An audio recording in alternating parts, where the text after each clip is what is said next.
YAI is a network of agencies whose programs enhance and enrich the lives of thousands of people. Hello again, it's Robert, a teaching artist from YAI, and today I'd like to share with you my idea of newspaper flowers, and you'll understand why I call it in a minute. It's just this pretty picture of a flower that you can make using things you might have around, like newspaper or pretty pictures that you found in a magazine, maybe even some construction paper. And you add these three ingredients together in the way I'm going to show you, and you'll have your newspaper flower to give to your friend or just to decorate. I like to use glue sticks, although you can use Elmer's glue. I have a couple of markers here and a pencil in case I need to mark some things. I have some big scissors here, nice and sharp, but if you have smaller scissors and less sharp ones that you can use, that's fine too. I brought a spoon because I like the shape at the end of it, and I think it's easy to trace the shape of that. And I brought some lids from the kitchen also, jar lids, excellent for making circles, as you can see. And I have a ruler in case I have to make a straight line, a nice straight cut. And I've got some beautiful construction paper, lots of different colors. All right, let's start. These are some that I've done before. This one I used a piece of paper that I was testing my markers on, and I just decided it was so pretty that I could use it, and I like that a bit of color that I got into the little pieces I cut from it. This is one that I made with construction paper and a nice picture that I found in a magazine because I like the color and the texture. I've also framed it in black construction paper because that creates a nice contrast and it looks framed. I do like crossword puzzles, and I also like text because the idea of putting text in a flower is kind of a cute idea. I used a transit map, and I've cut it into the shapes that make my flower. And that's fun too, kind of pop art. And I framed that in green. And here I have one that's a little black and white, but I like that one too. And here's one with some nice purples. But these pictures I've taken from magazines because I like the colors. So keep an eye out for nice colors that you like when you're reading a magazine, or magazines you might have around the house. Now, I used this newspaper. I found this very pretty, and as I said, I had that paper that I made. I didn't want to throw it out. I had a transit map. All kinds of things can be your tools. This has a beautiful ombre between blue and violet, so I might use that later too. This picture I like, even better on the back. You could incorporate something like that. Or a picture like this from a free magazine. You could use specialty paper or wrapping paper. That one's cute with the hearts. So let's start. I'll show you how we begin. Okay, see, that's where I got the red from. And you see I already cut it out. So now I'm going to use the other side of this, and I'm going to get the top of the jar, make a circle there and cover it over an area that I want to cut out, and I mark it. I'm marking it with a light marker. You can use a pencil and just hold the cap down and go round and round, and that's where you'll cut it out. And that's going to be the top of the flower.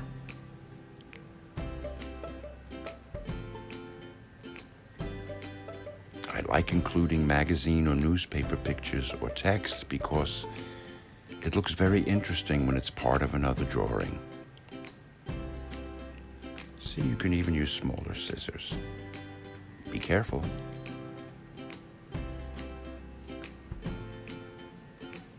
So I've got the middle of the flower. Now I'm going to make my petals out of this very dramatic picture that I found in a National Geographic magazine.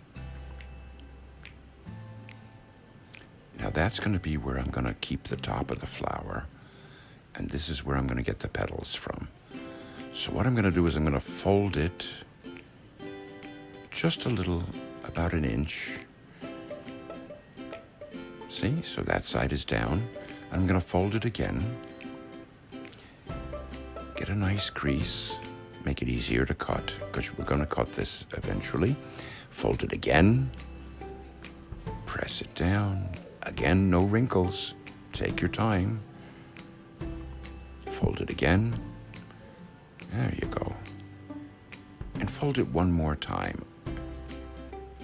I'm going to fold that back because I'm going to mark where I'm going to cut on the back of the picture. I don't really want to write on the front of it. Now that's why I have the spoon, because I like that shape at the end of the spoon. And I know you have spoons around the house, so it's just something you can find and you can use. If you have something else that has a nice shape, like a flower petal, or an interesting shape, you can trace that too. Now I'm tracing that, and then I'm going to cut right through all of those stacks of paper. You can use a marker if you can't see the pencil too. That's why I did it on the back of the picture instead of the front. And there you go. Now holding it still folded, I cut right through all the layers, which is going to give me automatically many copies of the same little shape.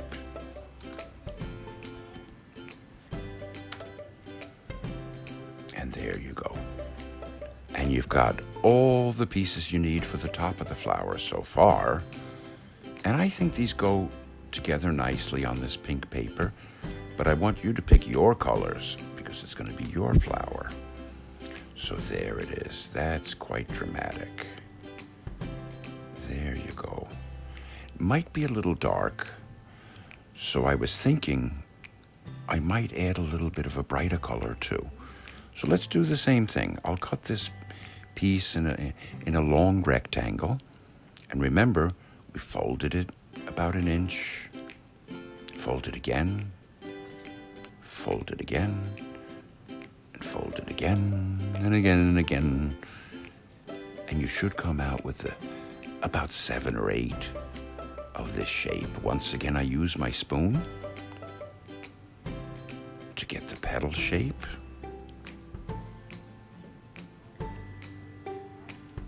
And then we'll cut that out. That's construction paper. It's a little thicker, but I'll take my time and cut it carefully. Watch your fingers. Cut this carefully. There you go. And I have about 7 little copies of this great little petal that I'm going to mix in just to brighten it up, because the picture that I picked is a little dark. And there it is. I like the contrast, and I like the way the yellow brightens it up. Now let's give it a green stem. For the stem, I just cut off a narrow piece of the end. Works perfectly. There you go. And that's going to go there. Now I'm not gluing anything yet. We're just placing it to see where they go. And I'll need another piece of this, about an inch wide, which I'll fold over. Okay, fold it in half. And then I'm going to cut the corners off of it, kind of making a leaf shape, which are going to be the leaves that come out of the stem. And look at that. It just pops right out at you. I'm happy with the way this looks. Let's get to gluing. And as I said, you can use your Elmer's, but I like a glue stick better because it's a little easier and less messy. Okay, let's take some of these things off and arrange our petals. Now, where am I going to put that? Right about there. So you know what? I'm going to use the tin to just trace out where I want the middle of the flower to be. About 2 or 3 inches from the top of the picture. You can measure it with the ruler, or you can just guess if you're really good at that. And I'm using a pencil so it doesn't show up so much. Now, there we go. I know where I'm going to start working. Take your petals. I would use the darker one first and arrange them around that circle, the skinny end in the middle, and go around and around and around, going out like the spokes of a wheel. And I'm putting them there so I know where I want to glue it. Look at that. Now I take my glue and I start with my first one. Turn it over, get some nice glue on the back, and press it down. There we go. And we go around and we glue these in place. Doesn't have to be a lot of glue. Enough to hold it. I like the glue stick also because it picks up what I'm gluing too sometimes.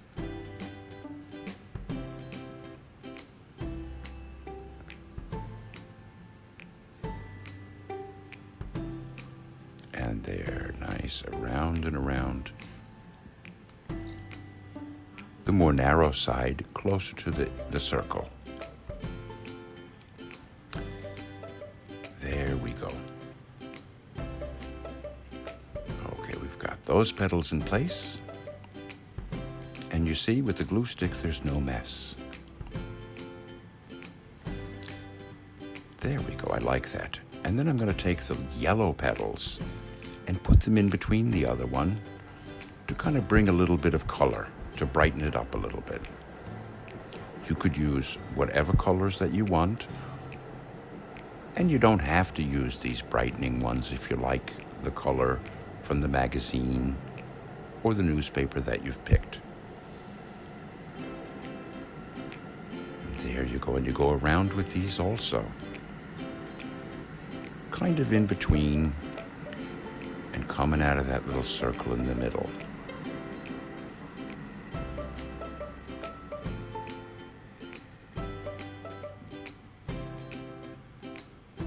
There we go.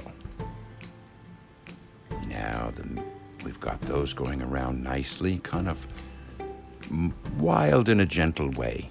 Then we're going to put the middle of the flower in there. A little bit of glue.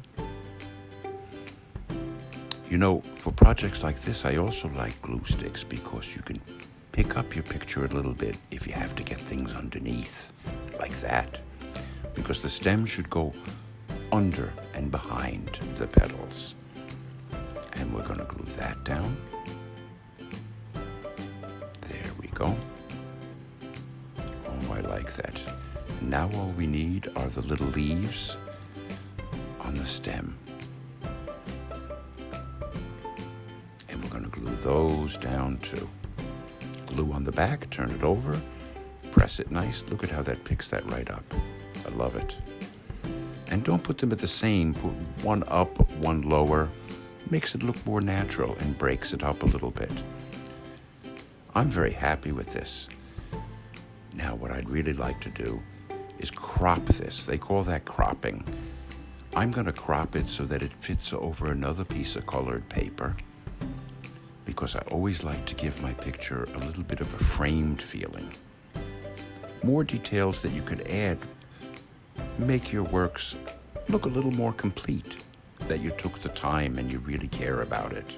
And you'll be happier with the result. There it is. And I'm going to take this blue paper, because I feel very springy. Nice baby blue, sky blue. We turn it over. And this I would put a little more glue on. Don't worry about it. Get that glue into the corners and then around the picture. Yeah, I do prefer the glue stick. You know, if you add the liquid glue, when you press it down, it could leak out and be a little messy. So take your time, give it a roly-roll application there, and there it is. We turn it over and put it in place. Make sure it's centered nicely. You don't want it to be too high or too low or too close to either side. But look at that, a little framed picture. Now I also like to put a nice clean piece of paper above it and press it down nice, because that helps the glue hold your picture together. There we go. And there it is. I think this is a very happy little flower. And you can sign it, of course. I like to sign and put the date on when I make pieces. There we go. And we'll put this day so I can remember that we made this together on this day. There we go. And you know, you could also make it into a card or a gift or even a sign on your door. Happy spring. Well, I hope you've enjoyed this. And I hope you make a beautiful newspaper flower, magazine flower, a nice flower that talks about your feelings, and that's fun to do. You see the blue on the outside brings out the pink and the yellow. You combine your beautiful colors. And I'm very happy how it turned out. I hope you're happy with the one that you make. Bye-bye.